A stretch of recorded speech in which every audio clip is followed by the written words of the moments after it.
Morgana jungle has been a rather niche pick for a few years now, but it's always been strong, albeit underplayed. Broxah and several other notable players have pulled it out before its most recent buffs, but with them, more and more players are beginning to discover just how absurd she actually is, and even with nerfs, her power level will still be even higher than her original baseline. Players like Cuz, who's held multiple top 10 accounts on the Korean solo queue ladder, have been spamming and absolutely destroying games with Morgana. So why has this pick just now caught on, and how can you abuse it? In today's video, we'll be answering that and more as we dive into Morgana as a jungler. We'll be going over her skills, playstyle, combos, tips and tricks, as well as runes and builds. But before we do, let's get into our question of the day. What champion do you think should get buffed into the jungle? For me, Sylas and Camille were both extremely strong and fun junglers when they were meta.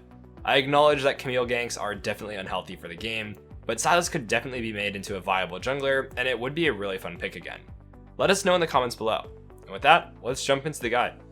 Morgana's skills are pretty straightforward, with just a couple of interactions that need to be clarified. So let's just start with her Q, Dark Binding. Morgana launches a projectile that roots for 2 to 3 seconds based on level.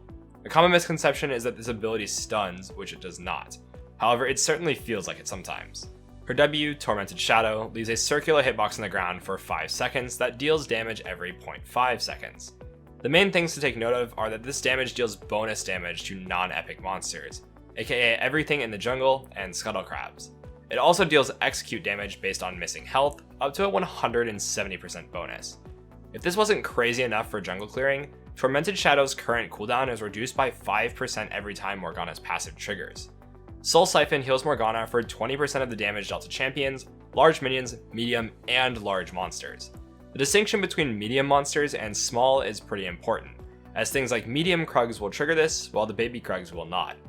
Because her W ticks 10 times, you'll be reducing your cooldown by 50% each W, essentially making the cooldown 6 seconds instead of 12. And that's if you hit one target and with 0% CDR. If you're hitting multiple targets, you will have 100% uptime in the spell, and we'll revisit this in a bit.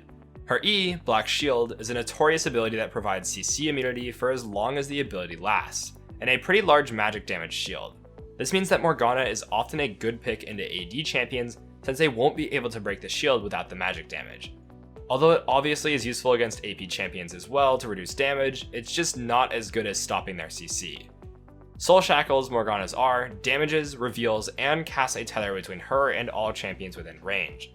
If the tether lasts for 3 seconds, all enemies within range are dealt the same damage and then stunned. She also gains bonus movement speed towards tethered targets, which is something that is often overlooked. Now that you know all of her skills, let's get into her playstyle. Part of what makes Morgana an absolute insane pick right now is her clear speed. You can blaze through the jungle at paces that very few champions can match. And if they can, their clears are usually really difficult to execute, like Karthus. Morgana not only has the benefit of one of the easiest clears to pull off, but also one of the fastest, clocking in at well before 315, even with a solo start. Throughout the game, you can pretty much full clear and repeat and end up with higher CS than your laners, while still having time to do other things like gank and objectives. Aside from a monstrous clear, you also have one of the strongest traits for a jungler, ranged red buff. With it, you can bully most melee junglers and make ganks work that few other champions can. Even if you can't get ganks to happen, your objective control is extremely strong. You can full clear, base, clear again, and go straight to drag to take it off the map before Herald spawns. With your passive, you heal quite a bit off of epic monsters, so you can remain relatively healthy during the process.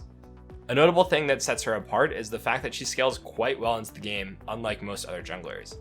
You have a lot of agency in situations like sieges and teamfights than a lot of junglers like Lise or Lee Sin would. Even other popular champions like Hecarim or Udyr tend to fall off once their base damage stops being enough to kill people, and their tankiness gets shredded by late game mages and ADCs. She's one of the few junglers that is actually able to poke and look for non-committal fights, so you can definitely take advantage of that while waiting for a right moment for a big flash engage.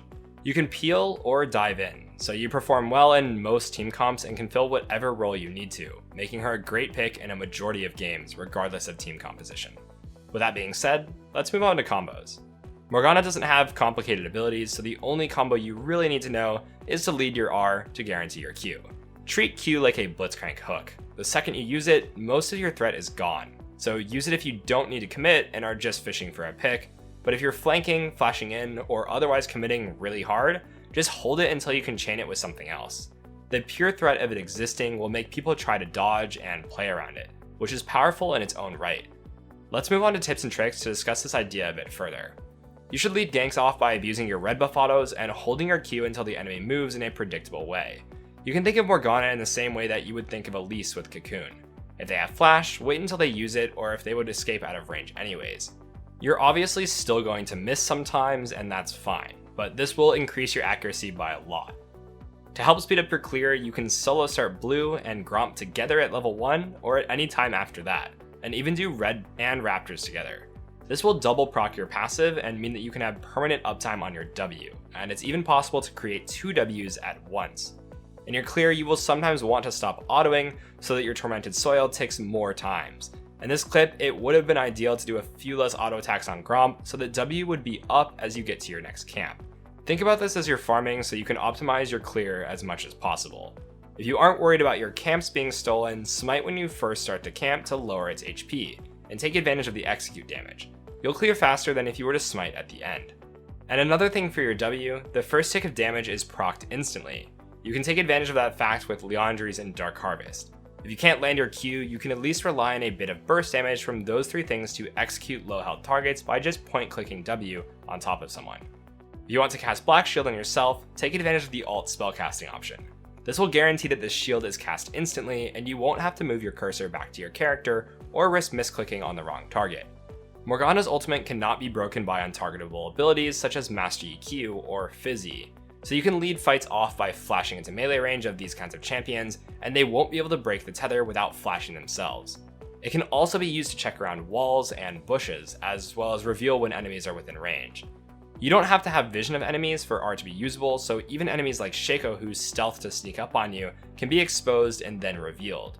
It's an extremely useful tool that can definitely save your life, or your teammates' lives as well, so make sure to pay attention. Finally, let's get into the runes and build. Run this page with Dark Harvest, Free Boots, and Cosmic Insight. Notable distinctions here are the ability to run Relentless Hunter instead of Ravenous, since you already have a lot of spell vamp in your kits and don't need more to be effective. The ability to move really quickly and threaten a binding is really important since Morgana doesn't have a dash. Cosmic Insight will lower the cooldown on your all too important flash as well as your Zhonya's, which is critical for Morgana getting her ultimate off in teamfights. Feel free to swap the armor rune to MR against heavy AP comps, and take advantage of the fact that you have free boots by rushing a mana item in Lost Chapter. Your build is going to look something like Liandry's or Everfrost, depending on personal preference, into Zhonya's. Or if you don't need the stasis right away, items like Demonic Embrace, Banshees, Morello's, Deathcap, and Void all slot in extremely well. You want to be slightly tanky so you can actually maintain range for your R without exploding in one hit. So that's why a defensive item of some sorts is usually going to be built second, instead of going into something like a Deathcap right away. When your free boots kick in, turn them into Sorc shoes or CDR boots based on if you need to be a solo carry threat or not. And that's it for the build, which brings us to the end of the video. Remember, if you want to improve fast and get the rank you've always wanted, then check out skillcap.com, link in the description below. Otherwise, you know the deal. Make sure to like, subscribe, and hit the bell icon to get more premium guides with one goal in mind: helping you become the better player. We here at Skillcaps want to thank you for watching, and we'll catch you in the next one.